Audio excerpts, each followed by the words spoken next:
Hey everyone, how's it going? So for today's video I wanted to talk about games and whether or not they're really good or bad for you. Before I get into the nitty gritty though, I'd just like to make a shout out to the lovely Sarah Brown, who incidentally got me off of my ass to make this video. I wasn't aware that any of my current 12 subscribers actually followed my videos regularly, but I was happily proven wrong. So yeah, so for today's video, I'm sure most of you already know the amount of drama that surrounds games, and people can't really decide whether or not games are good or bad for their kids. Mostly, and this is just me talking generally, as far as I've seen, it's mostly parents who hate games for whatever reason, and they're just convinced that they are bad for their children. And then there's the actual gamers who say, no, games are not that bad. I'm going to start off by saying my opinion on the matter is it depends. And this is kind of like a lot of things in life. You can't just say it's good or bad. It can be good and it can be bad, but it depends. And I'll get into the nitty-gritty later. But to start off with, I figured let's first discuss the physical side of it. So one of the common arguments is that no, you shouldn't play games because it's bad for your eyes, it's bad for your posture, and it's terrible for your attention span, and all of those arguments. I'm not going to go through everything because I'm pretty sure you've all heard it a million times before.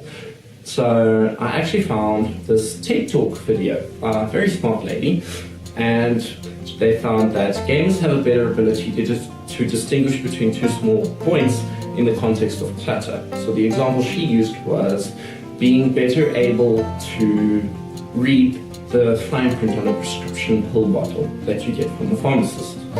They also discovered that gamers have a better ability to distinguish between different shades of grey compared to a normal non-gamer. The example she used was driving in the fog. A gamer would be able to better distinguish a tree in the fog and avoid it than a non-gamer. As far as things like attention are concerned, they found that gamers are better able to track multiple objects in real space. So in the real world, if you were driving in traffic, gamers would have a better ability to maintain and track those objects, the other cars around them in traffic in their mind than a non-gamer. And they have a ability to track a greater number of objects accurately. Then they also found that gamers have a much faster conflict resolution ability for logical conflicts. Logical conflicts like that, gamers have a much faster ability they can resolve that conflict much faster in the context of the question that was originally asked. So that just covers the physical aspect of it, and that's really like the tip of the iceberg, because there's a hell of a lot more. Like, it improves your hand-eye coordination and all of those things. But what's important about her video is it only pertains to people who play on average between 10 and 15 hours a week. So that's like 2 to 3 hours every day. Binge watching does not count. If you binge play a game, I'm pretty sure your eyes are going to fall out eventually. As with everything in life, you got to take it with a pinch of salt. Next up is I suppose you would call it the philosophical aspect. You know how everybody always says, no, games are terrible for a young child because you kill people in games and it desensitizes children to murder and it makes them grow up too fast, all of those things, right? So it always makes me laugh how people always come out with these apparently child-safe games, right? But more often than not, the child-safe game is about the equivalent of sitting and playing Sudoku for the rest of your life. It's boring. Your child isn't going to want to play that game. And unfortunately in this world, you kind of got to dangle the carrots to get something to happen with kids. That's just kids. But where I was going with this is I have done a bit of research and selected some games from my Steam library, and I'm going to play you their release trailers to kind of show you what the game is like in terms of gameplay, and then I'm going to explain to you the storyline. And you can make all of the assumptions you like from your own perspective. Then As a second perspective, I'm going to explain to you why I like the game and what I got out of it. So to kick this off, first up, we have a game series called the BioShock series. So it's BioShock 1, BioShock 2, and BioShock Infinite. BioShock 1 and BioShock 2 both follow the story of a man named Andrew Ryan. So he decides he's going to start a city at the bottom of the Atlantic Ocean called Rapture, and it's going to be a city that runs entirely on capitalism, right? And in the process, they make leaps and bounds in terms of scientific advancements, and they discover the sea slug, which contains this stuff called Adam, which allows you to freely rewrite your genetic material. And through the discovery of this Adam, they make a whole bunch of these things called plasmids, which kind of give you superpowers, and you can shoot lightning out of your fingers, and that's where the sci-fi comes in. BioShock Infinite is set in a different city, but it's sort of equally as far-fetched and sci-fi. At this time, it's a city called Columbia, which is actually a floating city that moves around. Pretty much the same concept. It's a capitalist viewpoint on running a city, free from the rules of government. And in both cases, the only difference in BioShock Infinite is that you get to witness the downfall of the city firsthand. Whereas in Rapture, you're already walking around the corpse of what was once a city. For me personally, what I got from this game, as you go through the game, you find out just exactly what the lack of rules did to that city. Quite frankly, it destroyed the city because there was no constraints on what anybody was doing, to the point where the city devolved and now everybody's running around as hopped up, I suppose you would call them Adam junkies, who've completely lost their marbles, and the whole city's kind of gone to the dregs now. What I got from this game personally is that, you know what, sometimes having a few rules is a good thing. You can't just get away with 100% freedom, because sometimes you do need boundaries and constraints. So next up we have Dishonored. Dishonored follows the story of the royal protector called Corvo Attano. Their kingdom, unfortunately, is suffering from a disease called the Rat Plague. So Corvo was sent to neighboring kingdoms to see if anybody's ever encountered it, you know what to do, but he gets met with unsuccessful results. So he comes back a day early, and unfortunately for him, it's the same day that certain usurpers have planned to assassinate the Empress. Him being in the wrong place at the wrong time, he gets used as a scapegoat and blamed for her murder. So the game starts with him being busted out of prison, and he begins his revenge story. What I found interesting about this game was there was this deity throughout the storyline called the Outsider, and he's a very interesting individual. In order to use magic in their world, you have to get approached by the Outsider, and if he finds you interesting, he will give you his mark, which is like a tattoo on your hand. If you have his mark, you can use magic. What I found particularly interesting about him is his reasoning. He's a very morally neutral character throughout the entire story. He doesn't give you his mark because you're good or because you're bad. He gives you his mark because he finds you interesting, primarily for the reason of the choices that lay before you. So he usually picks people who are down and out on their luck, and he gives them the power to change it, and sits back and watches the choices that they decide on how to change it. So in line with this, the game's actually built with something like that I call a moral engine, meaning the game responds to the choices you make as you play it. As you go through it and you get to all of your targets, you can either assassinate them and kill them, poison them, do whatever, you can kill them, or you can take a non-lethal approach and let them live. And all of those change the outcome at the end of the story. Just by the way, the BioShock 1 and 2 use the same concept. The end of the story changes according to the player's input. But what I found particularly powerful about this game was the Outsider and the whole concept of people he decides to approach. It's kind of a lot like life. Life doesn't give you opportunities because you're a good person or a bad person or whatever. Life just deals you a hand. And whatever you do with that hand that you've been dealt is all on you. Whatever choices you make, that's you. And you have to live with the consequences of your actions. The next game is an indie game. Honestly, I don't think I have the fortitude to play the game, purely because of the moral dilemmas and conflicts it introduces. Like I don't know if my brain can handle like having to make such tough calls again. But anyways, so the game is called Life is Strange, and it follows the story of a young photography student in America called Max Caulfield in a coastal town. One day in the bathroom, she realizes a very old friend of hers from years back, who she kind of drifted apart from, gets shot by one of the rich kids in the school in front of her while she's hiding in the bathroom. And in that moment, she panics and discovers she has the ability to rewind time. So throughout the game, you go through episodes of the following few days, weeks, etc., etc. And she kind of learns to get a handle on this power, and you get to deal with other people and you get a sneak peek into other people's lives. And because you're playing as her, you have the ability to rewind and change your decision and see a different outcome. And basically, you get admin privileges to check the outcome of your actions. But now at the end of the game, it presents you one final moral decision. Using her time powers results in a butterfly effect, which for any of you that don't know, it's a knock-on effect when the tiniest little thing can knock on and lead to this major great catastrophe. And in her case, it's a giant typhoon that's headed straight for her coastal town. And the choice is, if she never ever uses her powers at all, that will never happen. The typhoon will never come and her town will be safe. But if she never uses her powers, she cannot stop her friends from being shot in the bathroom on the first day of the game. And now that's a very hectic decision to make. And that's like a decision where there is no right or wrong. And this kind of ties in with the next game. Personally, one of the biggest lessons that I learned from this game and from that moral decision at the end of the game is, as a person, you have the power to influence things around you. Situations, people's lives, people's relationships with each other. It's like the power of interference. You have great power, but that doesn't mean you should always use it, because sometimes using it can have just as many negative consequences as leaving it alone. And sometimes things are best left alone. The next game, well, there's actually two games in the series. It's Middle Earth Shadow of Mordor and Middle Earth Shadow of War. So it's a Lord of the Rings game, so I'm not going to go into all of the lore because that would take far too long to explain. But in a nutshell, you play as this man called Talion, and he's guarding the wall against Mordor, where the orc army of the evil guy Sauron chose. His wife and his son live with him at the wall. Gondor's been there for generations, protecting against the armies of Sauron, who still live in Mordor. Now, Sauron starts to come back,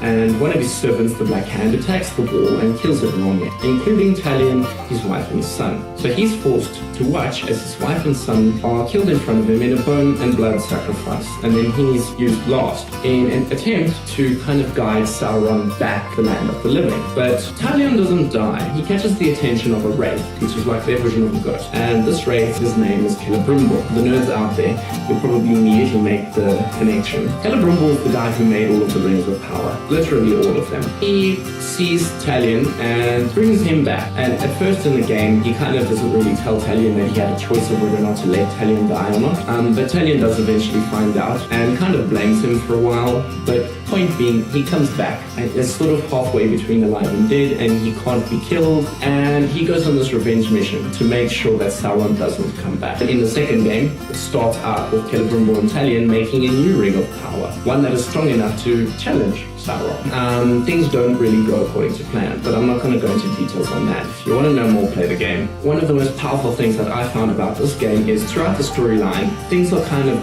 grey in the sense that you never really, it's kind of hard to distinguish the line between good and bad, especially when great power is involved. And that becomes especially obvious in the second game when they make a ring of power and suddenly become as powerful as their enemy. Power does very strange things to people, and that's, I think, one thing that this game is excellent at portraying, is it's once things like power are involved, the line between good and bad becomes very blurry and very hard to distinguish. And that's kind of like the world. The world isn't black and white. It's a morally grey area, which is what I was talking about with the previous game, Life is Strange, that morally grey decision at the end. There are good aspects to it and there are bad aspects to it. And it's up to you to decide which is the lesser of two evils. And that's life. That's just something we all have to deal with in the end. Lastly, on our list of games, we have the Assassin's Creed series. It's a very popular, one of the older series of games. I'm sure a lot of you will actually recognize it. It follows a bunch of different people throughout history, but the general formula is somebody who's high and powerful and good in society has all of their power and wealth stripped away from them by some person considered evil. And then they left destitute and broken and like nothing. Then after they hit rock bottom, they meet the assassins. And the assassins rebuild them back up into like a fighting machine. They teach them how to fight and assassinate, but more importantly, the assassins are primarily focused on philosophy. I think this was actually a quote from one of the games. For every lesson in combat, there are 2 to 3 lessons in philosophies of life. So when to fight and when is killing acceptable. And they fight the Templars, and in every single story, the person who stripped the guy's initial societal wealth and power away is part of the Templars. And then the game starts with you taking control of this person, and then you have to go on a sort of like a revenge mission, although it's never about revenge, because the assassins are very keen on their life philosophy. So it's never revenge, it's about finding out what the Templars are planning, because the Templars' philosophy on life is kind of like the exact opposite of the Bioshock games. It's that any form of free will and freedom is bad because it will invariably lead to conflict. So the Templars are planning ways to completely remove free wills from humans. The assassins are of the opinion of you cannot take choice away from people. You have a responsibility to guide them towards the correct path, but you cannot take that choice away from them, which I completely agree with. The way they go about it, every single person you encounter that is an enemy, you will kill them in the game. That is just how the game works. You do have to kill, which a lot of people think is bad. But now think about it like this. Sometimes good people do bad things and bad people do good things. But that doesn't change the fact that I was a good person and a bad person. What I got from this game was that it's sort of like the Shadow of War and Shadow of Mordor. You can't always tell the difference between the good and the bad, because people always say actions speak louder than words. And yes, they do. They're an indicator. They don't determine a person's character. In my opinion, if you want to know what a person is like, ask them about their philosophies, ask them about what they believe in. Because good people can do bad things. And like they say, like the time-old saying goes, the road to hell is paved with good intentions. So you cannot judge a person by his or her actions, you judge them by their intent and the meaning behind their actions. Because, as we've established in all of the previous games, life is a morally grey area. And sometimes, in order to do the right thing, you're going to have to get your hands dirty. So that wraps up the game list that I came up with.